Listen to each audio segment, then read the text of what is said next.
we will first understand what is the role of a CISO. Right? So CISO is not the senior most security manager in the organization. Right? That's the very first thing that we have to understand, because uh, when we talk about a, for example, SOC manager, right? Sometimes, or maybe just a compliance manager. Sometimes we consider the highest most, the person in the information security domain is a CISO. Right? That's the myth basically. It depends upon to what level you are playing, right, in the organization. That makes you CISO or a manager, right? So not every single senior most security manager, irrespective of whether their designation is director or vice president or just manager, senior manager, or head of department, that doesn't matter. The role you play as a CISO is quite different from the security manager.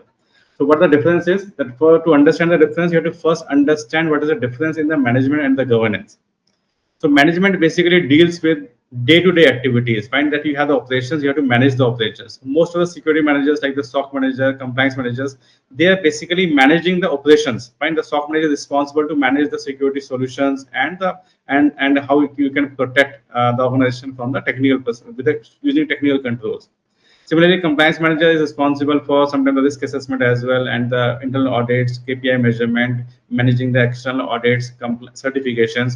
So when you are managing, right, means you are looking at each and every activity, okay, and you have to make sure that all activities are completed on time and completed in the right interest of the organization. Right? That is just that you are managing the show. Right? You are not a CISO in that role, right? Because CISO plays at governance level. Fine. The role of CISO is not to manage the day-to-day activities, fine, not to manage the day-to-day operations, but the role of the CISO is at the governance level to understand and to align the practices with the business needs and business objectives. Fine. So the role of the CISO is to identify what is my roadmap, fine, and what is and how I can achieve that roadmap. Fine. It provides the guidance to achieve a particular objective. Fine. It will define the objectives, will identify the roadmap to achieve the objectives, and will monitor. It will not manage. And that's a difference. So the CISO will monitor how well the security objectives are being met. The CISO will not manage those objectives. Right? Who will manage those objectives? The solution, like specific. For example, if one of the objective is to have the security awareness, a robust security awareness program rolled out, right? Or to maybe measure the awareness of the people, fine. So then you have the phishing campaigns, you have the security awareness programs, fine. We are not managing those programs, fine. We will probably consume the outcome of that particular activity. Okay, where do we stand today, fine? What was expected, what was achieved, fine. So CISO works into the top management, top layer, fine. CISO is not engaged in a day-to-day activities, fine. Again, depending upon what is the size of the organization, you will have different flavors of the CISO role as well. When some of the CISOs in a mid-sized organization, a small organization, might be engaged in the management activities as well. But CISO, when you use the term CISO, you have to be sure that we are talking at the governance level, we are talking at the business level, not at the solutions level, not at the security level. Right? So we have to talk at the business level. That's the main difference that makes the CISO different from the generally other security managers, what role they play.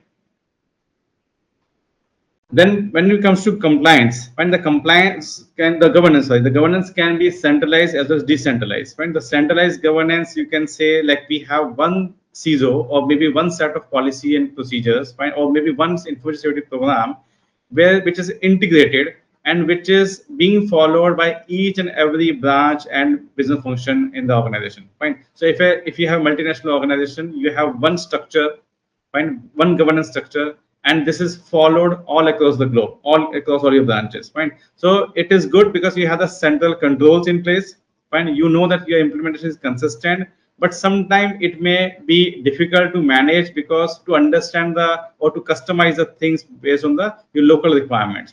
So the decentralized model is basically when you have one high level policy governed by your top, fine, and then you have division specific or location specific, region specific policies and procedures, then which is governed by the top level policy. Means you are giving some flexibility to the regional people, or to be made different business units, that they can tweak certain things, fine, according to their local needs, but still they have to align with the top policy, fine. So that changes the role of CISO as well.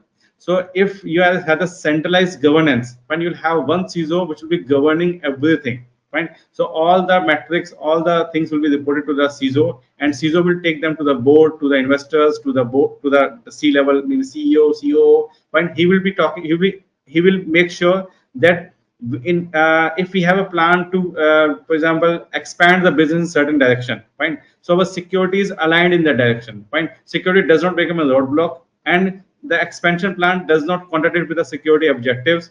Means, for example, you want to roll out some application, fine, and that application might be fine conflicting with the maybe some specific regulations, some specific contextual requirements, some specific may open some specific security risks. Fine. So what the direction is when the CEO, CEO are taking the decisions, CISO is a part of the decision making, so that he can understand where we are going, so he can make sure that our security practices are aligned with that business objective. We have to remember one thing: we are there to support the business, fine. We are not there to only secure the business, fine. Secure the business means what? Okay, we have the firewall, we have the antivirus, we are doing all the patching and everything, fine. But when it comes to giving exceptions, we say no, we cannot give, fine. We cannot give exception because this will be security risk, fine. No, that is a wrong approach. We have to understand why somebody is asking an exception and what we can do about it, fine. If it is a genuine concern, it's a business need, you should not stop it, fine. You should support it, but applying compensatory controls, making some alternate arrangement, because ultimately we are there to support the business, fine. If there is no business, why somebody will need a security, fine. So we have to be a business enabler. That's the where we differ. Again, the mindset of CISO is different, and the mindset of security managers are different, fine. Sometimes the compliance managers are very like kind of adamant, no, this we cannot do, fine, because this will break the compliance. No, that is not a right approach. No compliance, no standard, no framework says that you will like impose the compliance controls, fine, bypassing or not, or maybe contradicting with the business, fine. No standard, no framework says this.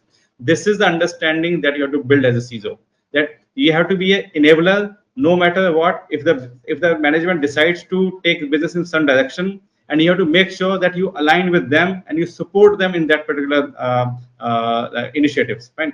And we do not become a roadblock. There might be, I give you one other example. We had acquired a AI services company, right?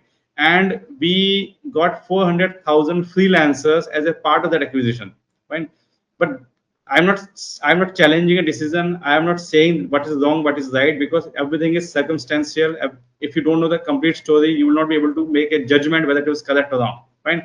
So we end up enrolling this 400,000 people into a Active Directory.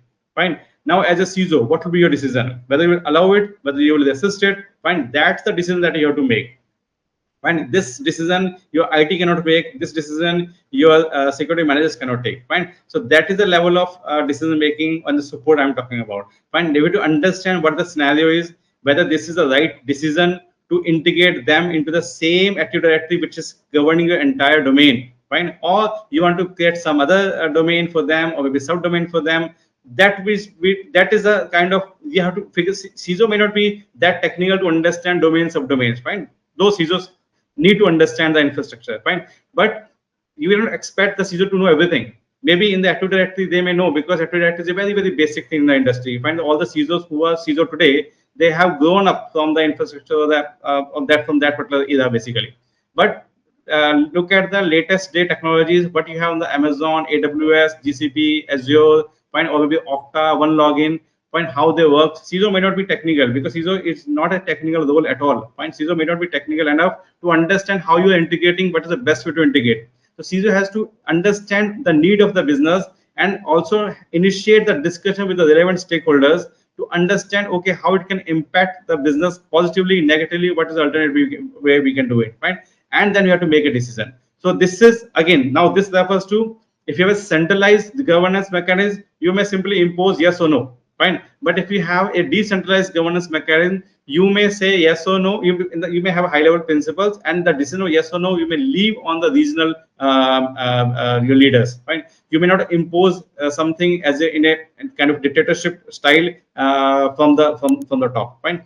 So that is a flexibility. That's a decision making. once you are playing a role of a CISO, you will come across many such things, find many such things, find that you have to make a decision and you have to think about that what is my organization objective in making this integration, fine, and what I will achieve, what will the benefit to the organization, fine. If there is no benefit to the organization or there is no difference in segregating them, fine, you may recommend the segregation also, fine. Okay, you may say, oh no, this is probably I don't support, my strong recommendation is you keep them separate, fine. But if it is in the interest of the organization and you see yes there is a like a good plan further to have them into integrated to our system, in that case you'll have to find your alternates, okay, how you will control, because with the Active Directory, if you have the full-time staff, you can impose password expiry and everything. For the freelancers, those who are working on and off, fine, you cannot probably you may not have the same level of scrutinizing. Maybe you may not be able to impose the two-factor authentication. Maybe you may not be able to impose the USB blocking. Fine, again, depending upon what the use case is. Fine, I'm not saying that this is absolutely to be done, not to be done. Fine, but that decision making and the right solutioning, fine, understand and aligning that solution with the business is the main role of a CISO. Fine, we are there to support the business. At the end, we are there to support the business. And I hope this is clear. And then moving to the second topic, which is defining the enterprise information security objectives. Right.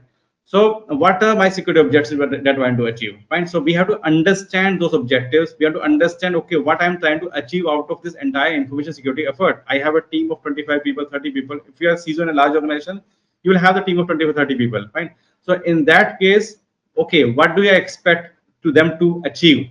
Fine. That is the objective. Fine. So, and what you will expect them to achieve is you have to identify that what your requirements are. Fine. Your requirements may come in a way of what are your regulatory requirements, legal and regulatory requirements. For example, you may have to comply with GDPR, you may have to comply with HIPAA, SOX, fine, or any other, fine, maybe FedRAMP, fine, any other like kind of compliance requirement you may have from the legal standpoint, fine. So this HIPAA, GDPR, SOX is a legal requirement, legal and regulatory requirements.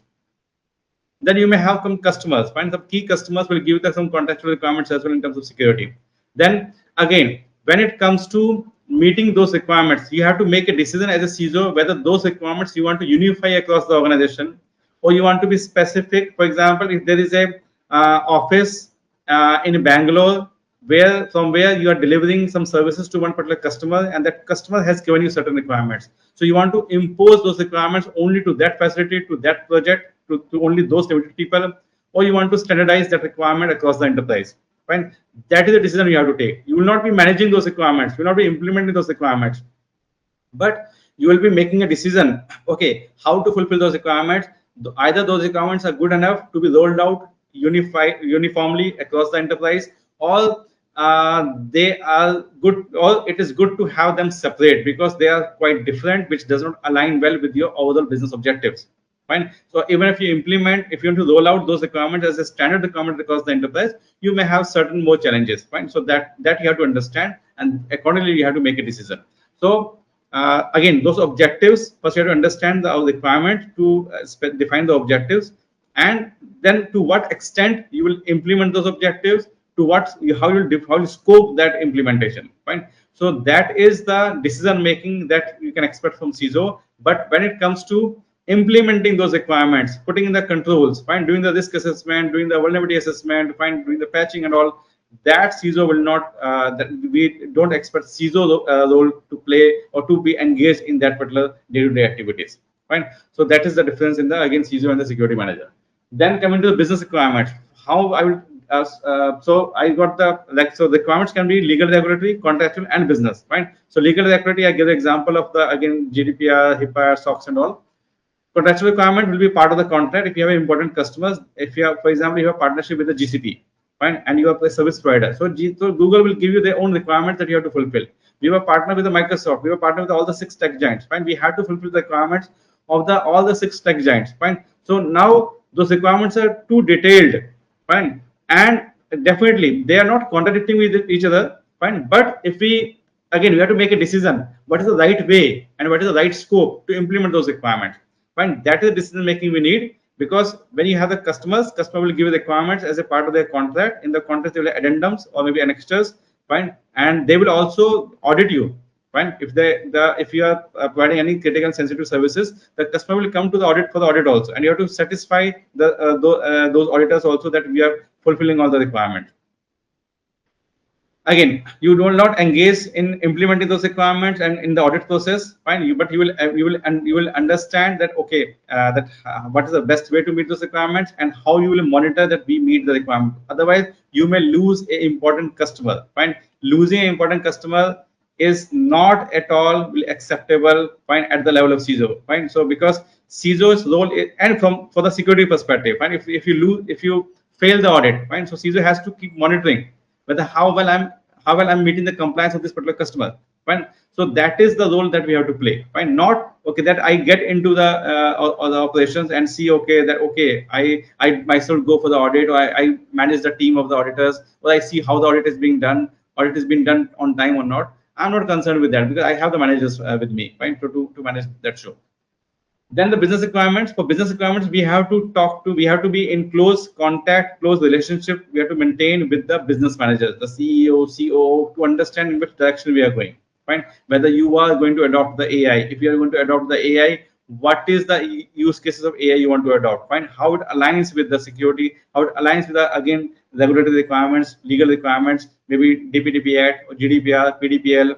Fine. How it aligns with it. Fine. And accordingly you have to define that kind of like what is the best way to achieve that, and you have to keep monitoring, fine, and that we are able to meet this requirement. You have to define the strategy for the organization, fine. Strategy is a maybe 3-year 5-year plan, fine, that okay how where we are, we want to be, and what is the roadmap to where we want to be. So how will define where you want to be, fine. You will understand the business, you will understand in what direction business is going, what are the business plans, how much we want to expand, in which market we want to expand, what new services we want to offer. Accordingly, you will set up your strategy so that when there is a new launch of a, let's say, online services, you are ready with the infrastructure and the security controls to support the online services. Right? Just one of the example. Right? So that comes to the like all these requirements will set the objectives of what we want to achieve with the business. And when it comes to objectives, we have to measure the objectives whether we are able to achieve or not. Right? How you know that I had 10 objectives, how much I am able to achieve it. Right? So that should be measurable. Right? In the last performance evaluation section, we'll see that. Then coming to the risk management. Right? So CISO need to understand the risks, fine, and if you look at the business perspective, again, any of the personnel in the security team, fine, they are not the risk owners basically, fine. We are not the owner of the business, we are not the owner of the assets basically, fine. If there is a some of the risk to your payroll software, there has to be someone in the organization who owns that payroll application, fine. So ideally they are the risk owners, fine. So we see as a security people, we are consultants to them, fine. We are telling them the right thing to do and what can go wrong if they are not following the right things to do, fine. So that is the role that we play, and we have to make sure that we are able to communicate well, make them understand, and we can persuade them to take the right decisions. Fine. Again, we cannot force them, but we are persuasion in terms of that we tell them the right things, and we educate them and empower them to take the right decision. Fine. That's the persuasion I'm referring to here. So that's the risk management basically, and we have to make sure that our risks are addressed. Fine. So again, CISO will not be conducting the risk assessment, but CISO will be monitoring what is my risk, what is the security posture of the organization. Fine. So some of the risk might be like high, medium, low. How many high risk I have? How many critical have? For how long they are open? Fine. Then should be concerned about okay, why the critical risk is open for so long. Fine. What is the challenge the teams are facing? The CISO should get engaged in solving those challenges as well. Fine. As long as you require a leadership to intervene in that particular process. Fine. If the things are working fine, absolutely, the CISO can just monitor and does not get into the operational things.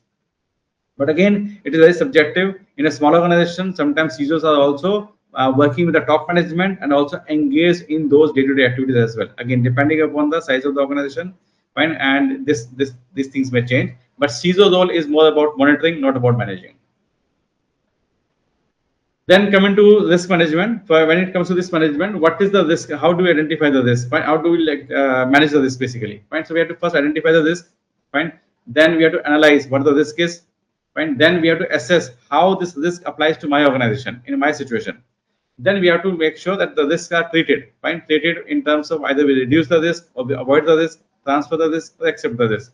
And finally, if the risks are being all treated, fine, then we have to monitor the risk. Fine. So monitoring results, the assessment results, the treatment results should be reported to the CISO. Fine. So CISO knows, okay, how many risks are open, how many treatment, how well I'm able to, for example, if you say something will take 6 months time to treat, fine.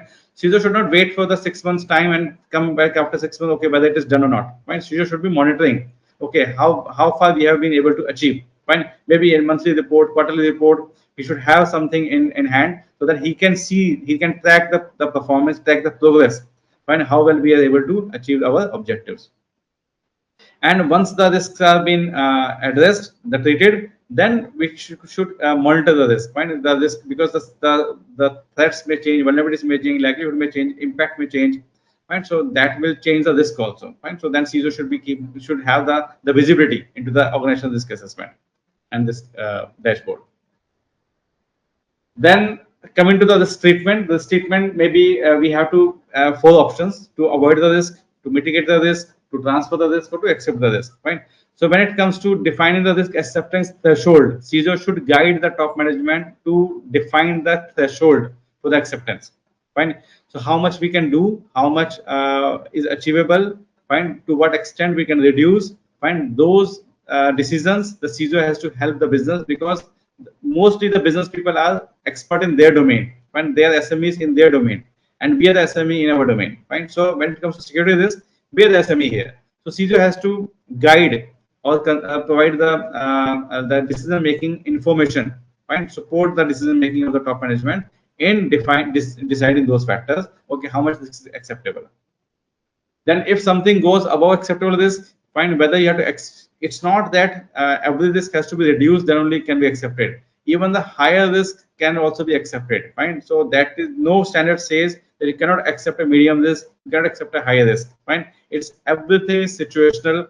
For example, you see there's a high risk item, but you plan to move, you plan to decommission that machine. For example, I give you an example. We had one very old repository. Fine. It was a CVS repository. Fine. CVS was the this versioning system. Fine. It's very old repository. It was working on Windows XP, and because the software was old, and the organization decided to move to the new software. Fine. So organization moved to the Git basically. Fine. So now the organization has moved to the Git. All the new repositories we are creating is on Git. Fine. But what to do with the old data? Fine. Should we move? Should we put that much of effort to move all data to the new Git system and overload the Git system also? Because it has the years of data. Fine. In like multiple running in multiple GBs. Fine. So then, what is your decision? That is the old data. Either you should just archive it, or you should just move everything into the new Git. Fine. And if you are maintaining that system, there's no patches available for Windows XP now. Fine. What will be your decision then? Fine. So that is something you have to see. So there may be a high risk item. Fine. That's a high risk. The organization repository having not the server be not being patched, the system not being patched. Fine. It's a high risk item. Whether you can accept this risk or not accept this risk. And that is, again, it's not always the risk has to be reduced and accepted. Sometimes we accept the higher risk as well if we have planned to do something else. For example, if you plan to keep that system for next 6 months, and then because if nobody is connecting to that system, means nobody needs any documentation from there. Fine. Means it is not being used for day-to-day activities, and the organization has moved to the new system. So we can monitor for 6 months, and then we can just archive it. If we'll need, we'll turn on the machine and we'll fetch the data. Fine. So in that case, why should I spend money on putting in extra controls if I'm just isolating the machine? Means playing on the workarounds, then protecting the machine with the controls, fine, with the direct controls. So that there will be a lot of different situations you will come across when you will work into the role of a senior leadership in the security division. Fine. So this example I gave you just to give it in the example of that it's not always that we treat each and every risk before we can accept it, fine, or we reduce the risk. Even the higher risk items are also accepted. Now, which high risk item can be accepted, which cannot be accepted? There, the guidance of CISO will help the business to take the decision. Fine, this is the role that CISO plays here. Fine, what is good to transfer, what is good to accept, what is good to treat. Fine, that management will not know. Management will rely on CISO. Fine, that's the CISO, where the CISO has to play the role. Then this is just inherent risk, current risk, residual risk. What is the risk in original? What is the risk currently we have with the current set of controls? What is the risk we will have after application of additional controls? Fine, that's the residual risk. Fine. So I'm not going in details. Fine. So this is probably you guys, if you from the security background, probably you will know about these terms. Then risk appetite is how much risk we can accept. This tolerance is how much elevated risk we can take. Fine. If there's an opportunity, for example, in this example itself, fine. Okay, I know that I cannot. That is not acceptable to have not having a system patched. Fine. That's a higher risk basically. Fine. So what is my tolerance? Fine. Can I go further? Can I go higher than the risk what I can accept? Fine. And you may define the threshold. Okay, if this is a benefit or these are situations, then my default risk acceptance is, let's say, low. Fine, but I can accept the medium risk also if these situations are met. Fine, so that's how this tolerance basically means. I'm accepting the higher risk also, but how much I can accept in total. Fine, it should not. We should not be accepting all the all the low and medium risk collectively. That crosses your risk capacity. Fine, so that monitoring the CISO need to do. Okay, how much total risk I'm taking? Fine, I'm taking the higher risk in certain cases. I am accepting the risk at the lower levels. But what if all combined, can it go beyond my total capacity? Fine, that is a monitoring the CISO need to do. Then cost benefit analysis. CISO also how the CISO will take the decision. CISO will take the decision based on the cost and benefit. Fine, how much is the cost of the risk and how is the cost of the control? Fine. So if you're able to save some dollars, then only it makes sense to apply the control. If you're not saving any money in implementing a control, then there's no that means that risk is not worth that control. Fine. So that's the principle here. Then coming to the policies, frameworks, and governance. So basically, first is the difference in the standard and framework. Standard is basically generally a set of requirements that we have to fulfill. For example, ISO 27001. Fine, it's a set of requirements. While the framework is more of a guidelines, which is to educate or to give you options. Okay, that what all you can do if you want to improve your practice. Fine, that's a framework. So like NIST, CSF 2.0. Right? So in both cases, the controls, if you look at in this ISO 27001 and NIST CSF, the controls are almost similar. Fine, but with 27001, you have the certification associated with it. Fine, so that sets the requirements. If you meet the requirement, you can get certified. If you do not meet the requirements, you will not be certified. With NIST, it's a framework, fine, which is just giving the guidelines. Okay, these are good best practices. Fine, you can follow, but there is no certification associated with the NIST CSF. Fine, it is just a framework that you can follow. You can choose to follow. You can choose to customize. Fine, ISO also allows you to customize a few things, but you have to meet clause 4 to clause 10 absolutely all the requirements. Otherwise, you cannot get certified. With the CSF, because it is not linked with the certification, it's totally up to you what controls you want to implement, what controls you don't want to implement.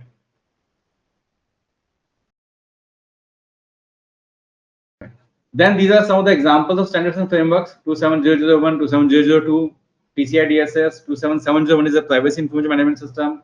22301 is a basically business continuity management system. At HITES CSF, this is a basically exception where the name says CSF, but there is a certification associated with this as well. Fine, this is for healthcare industry basically. NIST is special publication 853. This is the controls for security and privacy, and CSF what I was referring to. Then how to set your governance structure? Fine, so we have to make sure that all the requirements that I want to fulfill, it should be included in my policy. Fine, now we may have different policies for different regions, different divisions. We may have the hierarchy of policy as well. Fine, it may not be just one single policy. Fine, so for a small organization, one single policy may work. For a large organization, if you have decentralized governance model, in that case, you'll have the decentralized policies also. When all this the regional policies will be governed by the global policy. So that is the model you will set up. Fine, but depending upon where the requirements applies, you have to make sure that the requirements are included in the policy, because for your people, they have to follow your policy. Fine. I cannot expect my people to understand what's the requirement of GDPR. Fine. What's my way to communicate the requirements that applies to my organization coming from GDPR is I include them in my policy. If I'm not including any requirement in the policy, I cannot even make someone accountable that why you're not following it. Don't you know that GDPR is a requirement? I cannot say this because I, for my people, my policy is my way to tell them what they are expected to do. Fine. I cannot expect them to understand all the regulations, all the contextual requirements, fine, all the law. Fine. So whatever I want my people to follow, I have to include them into the policy.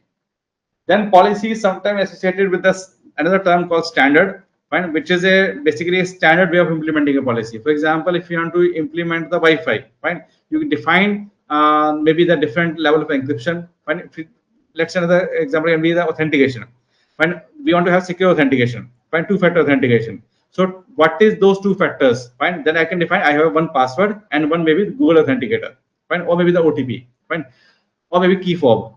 So what is if I'm saying password and let's say OTP, fine. So OTP will be sent over the email or the phone number, fine. Or the when it is a password will be 10 characters, complex. What is the password history? That is not the policy. That is a standard basically. I'm setting a standard in my organization.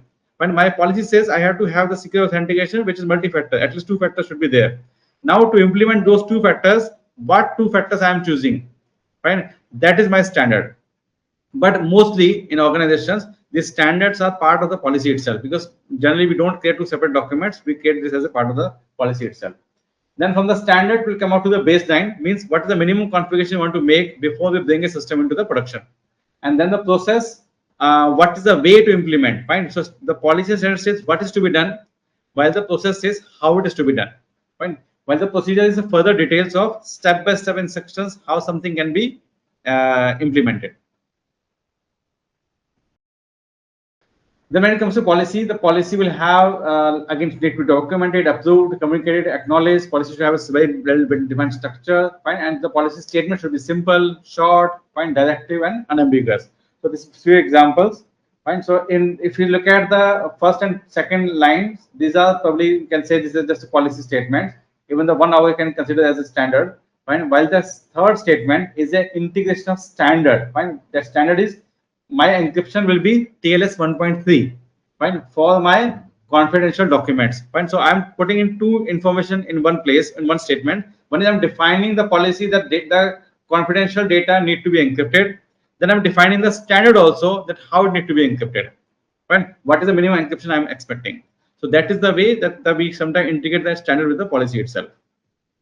Then baseline is a set of configuration we will specify. Maybe the system need to have Windows with latest patches, remove some of the services, add some applications, create the user account, add to domain, install XDR or antivirus. That type of stuff we can do. That's the minimum configuration we define as a baseline. Then process or procedure is basically what we recommend, and this we train people in writing the right process. Also in doing our training is we should define we should answer all the six W's. What is to be done, when is to be done, how it is to be done, who will do it, when it is to be done, and where it applies. Fine. And so all this need to be included. Fine. So that's the six W's. You will rarely find in any organization you will have the process detailed enough to answer all the six W's. Fine. So this is the level of the kind of the definition we encourage our like clients when we deliver our services. We deliver to this extent, and when we run this training program, we train people to how to write these six W's. This is just a half, maybe not even the half of what the complete process we write. When it's just a sample and like cropped to fit into one screen basically. Fine. So these basically steps, how detailed these steps are, fine, that changes the process from the procedure. Process is a workflow. If someone is joining, IT will send, HR will send an email to IT, or will raise a ticket to the for the new user account. That is a process, fine. But when somebody is coming in, you have a checklist. You follow this checklist. Fine. When it comes to creating a user account, you have to log into the server, click on add remove users. Fine. That becomes the step-by-step instruction. That is a procedure basically. Depending on to what detail you define the steps, it can be process and the procedure. And sometimes the process and procedures are used interchangeably in the industry, right? So we sometimes define policy and procedures while we are referring to policy and processes. In mostly cases, we refer to policy and process, but we say this is policy and procedure, right? So again, little bit here and there. Then coming to the performance evaluation. So when it comes to performance evaluation, we have four different ways to evaluate the performance, right? So we can monitor a few things. Right? Monitoring is generally real time. For example, you have the SOC in place, right? In the SOC, you can see how people are logging in, logging out. Somebody is launching a scanning, somebody doing port scanning. So the SOC solution is giving you the alerts, right? All that is the monitoring basically. While the review is more of a maker checker, fine. So one person is doing something, other person is reviewing it, fine. So review may be real time. Real time means is in a sequence, fine, before the transaction is completed, fine, or it may be deferred. All the transactions are completed, and at the end of the month, finally we review a few activities, fine. So that is, so review is subjective.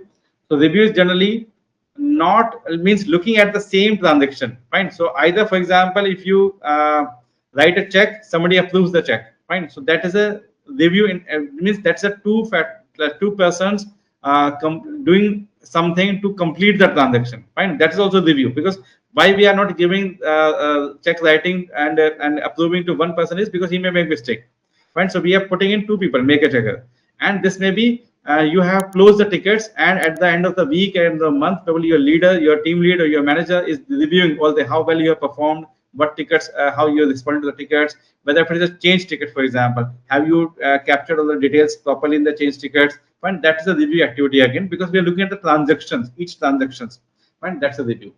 Metrics is a monitor, is a measurement basically. We define the KPIs. When we define the KPIs, we identify the data points, what data points we have, and then we put it into some formula to see how much we are able to achieve. For example, how many alerts we received and how many alerts we resolved on time, fine. So that is the numbers we are putting in, fine, and we are measuring how much we are able to achieve. That's a metrics basically. And not everything can be measured, and not everything should be measured, fine. What we should measure is what we can link with the objectives, fine, so that we know what is my security posture. Then measurement can also, we might be making mistakes while measuring, so we might not be getting the right results. Maybe the results, the numbers what we are putting in the measurement may not be correct, maybe lower, maybe higher, fine. So, or maybe the measurement numbers do not have the base information. People are putting just some numbers to give you some the graphical or some graphs, or to satisfy the requirements of the reporting, fine. So how well that measurement is being done, but how well the effectiveness of controls are, where we are not measuring, fine. All those things can be evaluated during the audit, fine. So audit is a comprehensive exercise. It's sampling based. It's different from a review, because review is each transaction, while the audit is a sample of transactions, fine. Sample based on samples. And audit is not a measurement exercise. Audit is more of a review exercise, evaluation, fine. How well you're performing, how effectively it is working, fine. So that is what we do in the audit. When it comes to the audit, we have first party, second party, and third party audits. First party is an internal audit that organization does for itself. Second party is your sometimes people define as a service provider audit, some people define as a customer audit. It's basically one party is a customer, another party is a service provider, fine.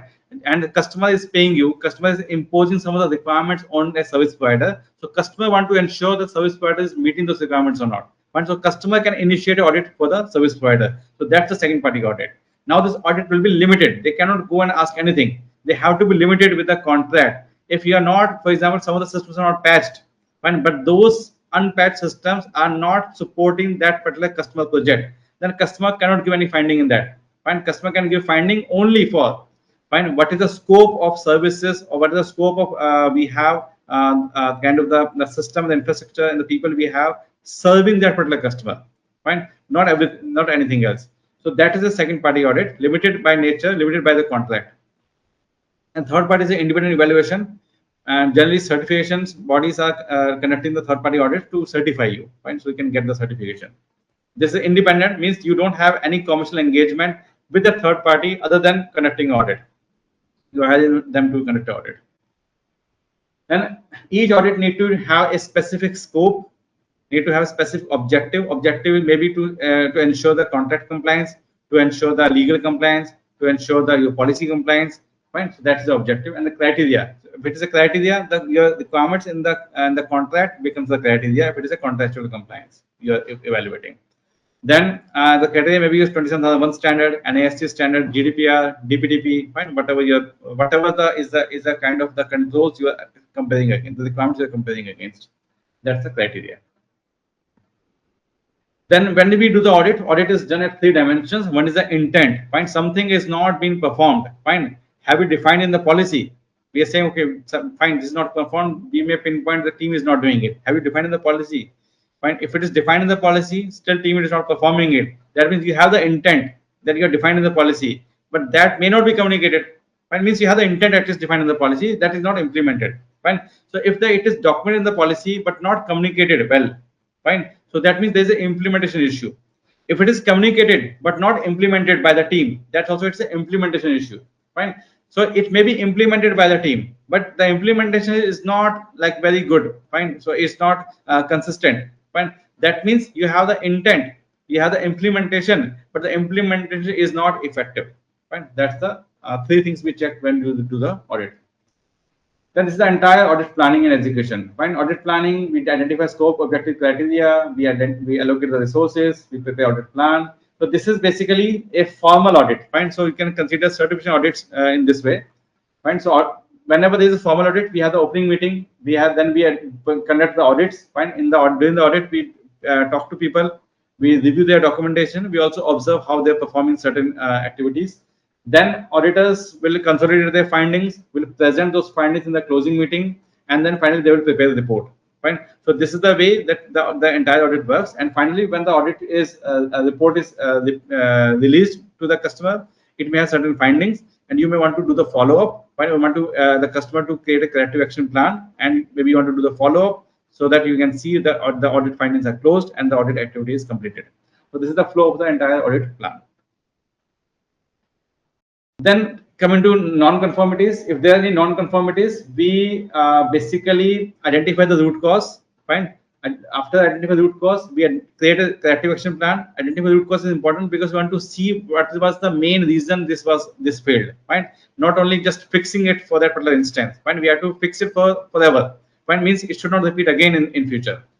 Then corrective action plan is that once we identify the root cause, we have to make sure that we define what is the action to be taken, who will take, what are the timelines this action should be taken within. Then assign this action item to relevant stakeholders that who will perform this action. And finally, track those actions till the closure.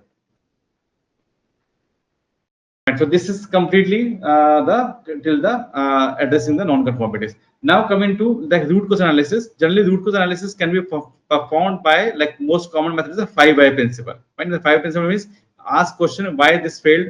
When, for example, somebody slipped. Fine, so why that person slipped? Because there was a water on the floor. Fine, why there was a water on the floor? Because faucet was leaking. But the faucet was leaking because the faucet maintenance was not carried out. Fine, and it's leaked. It's just an instrument. Fine.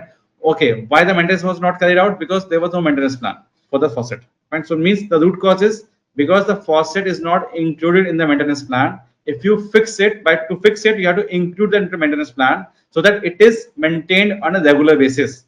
So if it is maintained on a regular basis, fine, the faucet will not leak, and the faucet will not leak, the water will not spill. If water will not spill, somebody will not fall.